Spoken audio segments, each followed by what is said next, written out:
There's a moment, quiet, aching, when you feel yourself reaching for someone whose care never quite arrives. You sense it in the pause after their message, the silence that asks for explanation. And maybe in the quiet, you wonder, why does this keep happening? You text first. You apologize for things that weren't yours to carry. You watch someone pull away and think, what did I do wrong? Not because you're desperate, not because you don't know better, but because somewhere deep, withdrawal feels like home. This isn't weakness. It's a pattern psychologists recognize as anxious attachment meeting emotional unavailability. A dance learned early, repeated often, invisible until it isn't. You're drawn to people who offer warmth in flickers, who promise closeness but deliver distance, who make you work for what should be freely given. And here's the part that matters. This isn't about bad taste or low self-worth.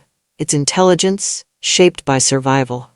Your nervous system learned that love comes with conditions, that safety requires performance, that being needed is the closest thing to being wanted. You adapted brilliantly to an early world. The cost shows up now. Most patterns like this begin in childhood, not as wounds but as solutions. Maybe a parent was loving but inconsistent, present one day, withdrawn the next. You learn to read moods, predict storms, adjust yourself to keep the peace. Closeness became something you earned through vigilance. Or perhaps emotions were met with dismissal. Tears were too much. Anger was unacceptable. So you tucked yourself small, became the easy one, the helper, the one who didn't need. For many women, there's also a cultural layer. The quiet expectation that your worth lives in service, that boundaries make you difficult, that asking for what you need is selfish. None of this is about blame. Your caregivers likely did their best with what they had. But when love feels conditional early on, your brain files it as fact. To belong, I must shrink. To be safe, I must perform.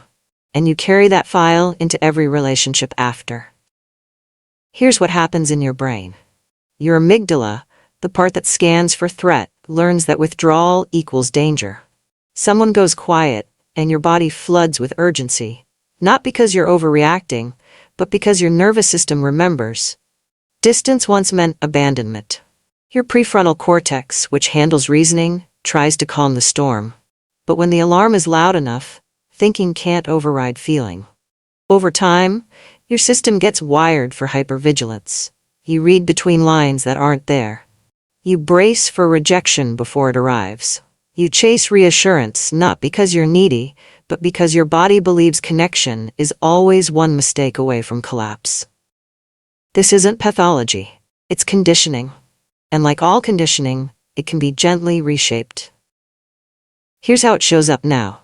You might overfunction in relationships, managing their emotions, anticipating needs, becoming their steady ground while your own shakes beneath you. You might apologize reflexively, even when you've done nothing wrong, because sorry feels safer than conflict. You might find that joy feels unsafe. Good moments make you brace for the drop.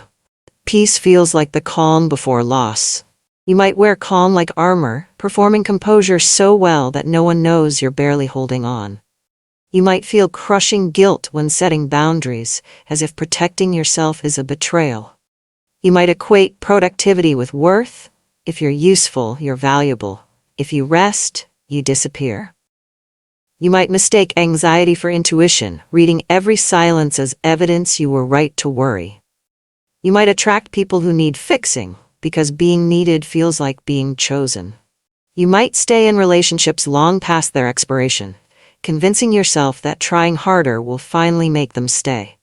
You might dismiss your own feelings as too much, too sensitive, too complicated, so you shrink them down, make yourself easier to love.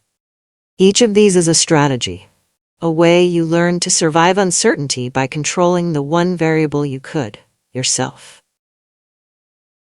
The cost of this pattern is quiet but profound. You lose yourself in the act of holding on. You become lonely in rooms full of people who think they know you. You trade authenticity for approval, and then wonder why love never feels like rest. But here's the reframe. What saved you then constrains you now. You're not broken. You adapted to an environment that required it. The hypervigilance that kept you safe as a child now exhausts you as an adult. The fawn response that earned you peace then costs you voice now. The work isn't to shame the parts that protected you. It's to thank them. And then, gently, teach them a new way. 1. Witnessing over fixing. The first step isn't solving, it's seeing. Start by validating your own experience without rushing to fix it. When you notice the pattern, chasing someone's attention, apologizing for existing, scanning for signs of withdrawal, don't collapse into shame. Say instead, "This makes sense. My body learned this for a reason." Retire the phrase, "It wasn't that bad." If it shaped you, it mattered. 2. Body first. Your nervous system holds the memory.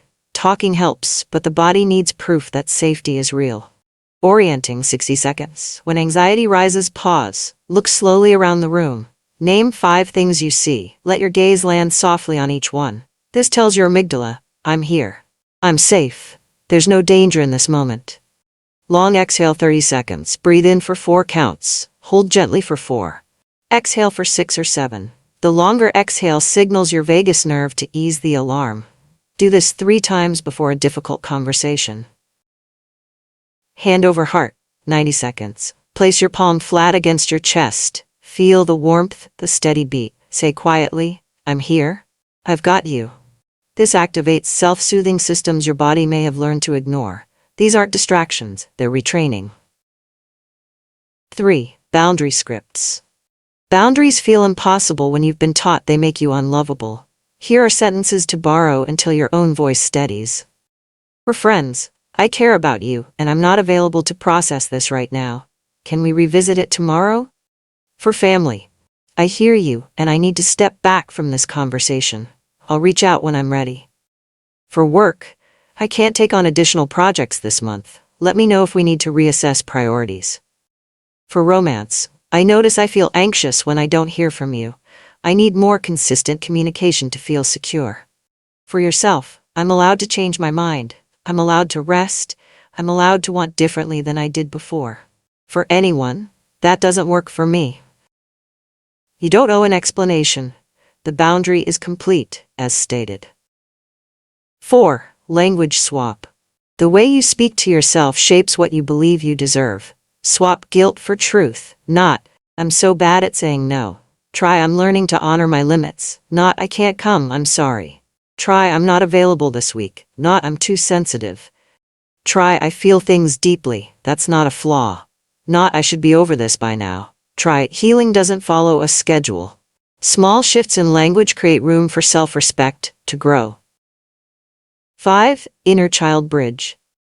Somewhere inside you is the version of yourself who first learned that love required performance. She needs to hear this. You didn't deserve inconsistency. You were just trying to feel safe. You get to rest now. You don't have to earn love anymore. Say it aloud if you can. Write it down if speaking feels too raw. Let the younger part of you hear what she needed then. And know it's true now. When the pattern begins to shift, life doesn't become perfect. It becomes yours. Peace stops feeling like emptiness and starts feeling like clarity. You stop confusing intensity with intimacy. You stop chasing people who make you small. Love becomes something you experience, not something you perform. You notice when someone's care is steady, and you let it land without bracing for the drop. You begin to trust your own pace. Rest doesn't require justification. Boundaries don't need defense. You stop auditioning for roles in other people's lives and start living your own. The anxious hum quiets. Not because you fixed yourself, but because you've stopped treating yourself like something that needs fixing. You realize you were never too much. You were just with people who couldn't hold you. There's a moment, quiet, grounding, when you realize you've stopped reaching for someone whose care never quite arrived. You sense it in the pause before responding, the breath that replaces urgency with choice. And maybe in the quiet, you know, this is what safety feels like. Peace isn't earned by shrinking. It's kept by being whole. If you only remember one thing, you're not drawn to unavailable people because you're broken. You're drawn to them because your nervous system learned that love comes with distance, and now you get to teach it something new.